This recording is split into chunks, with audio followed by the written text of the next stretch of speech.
High Representative, I would like to put the focus on the broader negotiations towards a peace settlement. It is true that there have been intense and commendable diplomatic efforts in recent months, including from the EU. That's true. There's been 5 rounds of negotiations, discussions in Brussels. During these discussions, different issues have been tackled, issues like the limitation of the border, connectivity issues, including the Lashin corridor, humanitarian issues, the release of prisoners. It seems that, and correct me if I'm wrong, there's been little progress thus far, but to me the cornerstone will be the final status of Nagorno-Karabakh, where there is fundamental disagreement between the two sides. Concrete commitments are needed to guarantee the rights and the security of the native Armenian population of Nagorno-Karabakh and for the protection of their heritage and their culture. I am afraid there won't be any comprehensive and fair peace agreement without that. So I would like to ask you, Mr. Borrell, what is your view on the need to agree on the final status for Nagorno-Karabakh and what minimum criteria should this status meet? Thank you. Thank you very much.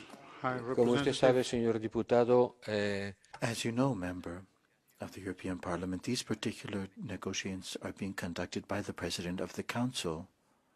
It's not within my sphere of competence. It's not part of my remit, and I can't provide you any additional information, anything further beyond what you already know. And after the last meeting that took place in Moldova, and with the prospects which have been presented in the media as well, I really can't respond to your question with more content or more essence, if you like. We really don't know. We really don't know. The only thing that we know is that the two parts have recognized the territorial integrity of each part in concrete terms, and for the first time, and this may be slightly irrelevant, is that Armenia has included Karabakh as part of the territory of Azerbaijan. But what the final outcome will be, I can't say.